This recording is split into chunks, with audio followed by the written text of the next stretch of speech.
ಏರೋಪ್ಲೇನ್ಗೆ by ಮಾಡ್ತಾ ಇದ್ದೀನಿ. Hi hello ನಮಸ್ತೆ. ಇವತ್ತು ಬೆಳಗ್ಗೆ ಎದ್ದ ತಕ್ಷಣ ನಾನು ಮತ್ತೆ ನನ್ನ ಕಂದಮ್ಮ ತೋಟದ ಹತ್ರ ಹೋಗ್ತಾ ಇದೀವಿ. ನಾವಿಬ್ರೇ ಹೋಗ್ತಾ ಇಲ್ಲ, ನಮ್ ಜೊತೆ ನಮ್ಮ ಅಮ್ಮ ಕೂಡ ಬರ್ತಾ ಇದ್ದಾರೆ. ಹೋಗೋದಾರಿಲ್ ರೇಷನ್ ಅಂಗಡಿಗೆ ಹೋದೋ, ಆದ್ರೆ ನಮಗೆ ಈ ಮಂತ್ ರೇಷನ್ ಕೊಡಲ್ಲ ಅಂದ್ರು. ನನ್ ಕಂದಮ್ಮನ್ ನಮ್ಮ ಮನೆ ಹತ್ರ ನಿಲ್ಸಿ ನೆಡ್ಕೊಂಡು ಹೋಗ್ತಾ ಇದೀವಿ ತೋಟದ ಹತ್ರ. ಅಕಸ್ಮಾತ್ ಆಗಿ ನಾನೇನಾದ್ರೂ ನನ್ ಡಿಯೋ ತಂದು ಈ ಕೆಸರಲ್ಲಿ ಬಿದ್ರೆ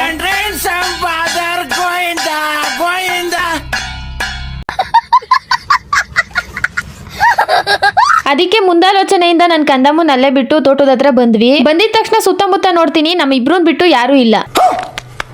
ಈ ರೀತಿ ಯಾಕೆ ಅನ್ಕೋಬೇಕು, ನಮ್ ಸುತ್ತಮುತ್ತ ಎಷ್ಟೋ ಸಾವಿರ ಮರಗಳಿವೆ. ತೋಟದ ಹತ್ರ ಇವತ್ ಬಂದಿರೋ ರೀಸನ್ ಏನು ಅಂತ ಅಂದ್ರೆ, ಕಾಯಿ ಸುಲ್ಸಕ್ಕಾಗ್ಲಿ ಅಥವಾ ಕಾಯಿನ ಕೆಡಕ್ಸಕ್ಕಾಗ್ಲಿ ಅಲ್ಲ, ತೆಂಗಿನ ಮರಗಳನ್ನ ನೋಡ್ಕೊಂಡು ಹೋಗೋಕೆ. ಏರೋಪ್ಲೇನ್ ಹೋಗ್ತಿತ್ತು ಅಂತ ಬೈ ಮಾಡ್ದೆ. ಬಾಯ್ ಬಾಯ್, ಟಾಟಾ, ಗುಡ್ ಬಾಯ್, ಗಯಾ. ನಾವಂತೂ ಏರೋಪ್ಲೇನ್ ಅಲ್ಲಿ ಹೋಗ್ಲಿಲ್ಲ, ಹೋಗಿರೋರ್ಗಾದ್ರೂ ಬೈ ಮಾಡೋಣ, ಏನಂತೀರಾ? ಮನೆಗೆ ಹೋಗೋ ಟೈಮ್ ಅಂತೂ ಬಂತು, ಆದ್ರೆ ನಮ್ಮನೆಗೆ ಹೋಗ್ಲಿಲ್ಲ, ನಮ್ಮ ಆಂಟಿ ಮನೆಗೆ ಬಂದು. ಈ ಮನೆಗೆ ಬಂದಿದ ತಕ್ಷಣ ನನ್ಗನ್ಸಿದ್ದು, ನಮ್ಮನೆಗೂ ಕೂಡ ಇದೇ ರೀತಿ ಗೋಡೆಗೆ ಪೈಂಟ್ ಅಲ್ಲಿ ಡಿಸೈನ್ ಮಾಡಿಸ್ಬೇಕು ಅಂತ ಅನ್ಕೊಂಡಿದ್ವಿ, ಆದ್ರೆ ನಮ್ಮಮ್ಮ ಬೇಡ ಅಂತು.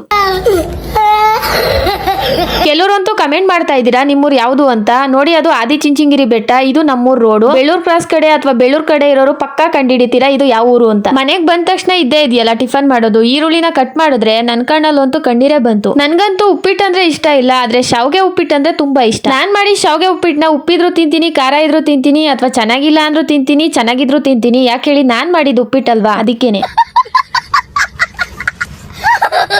ಈ ಆಂಟಿ ದಿರ್ ಸೀಬೆಕಾಯಿ ತಿನ್ನೋಕೆ ಉಪ್ಪು ಮೆಣಸಿನ ಪುಡಿ ತಗೊಂಡೋಗಿ ಕೊಟ್ಟೆ. ಈ ಒಂದು ಮಿನಿ ವ್ಲಾಗ್ ನ ಇಲ್ಲಿಗೆ ಎಂಡ್ ಮಾಡ್ತಾ ಇದ್ದೀನಿ. ಈ ಮಿನಿ ವ್ಲಾಗ್ ನಿಮ್ಗೆ ಯಾರಿಗಾದ್ರೂ ಇಷ್ಟ ಆಗಿದ್ರೆ ಲೈಕ್ ಮಾಡಿ, ಕಮೆಂಟ್ ಮಾಡಿ, ಇದೇ ರೀತಿ ಸಪೋರ್ಟ್ ಮಾಡಿ. Thanks for watching.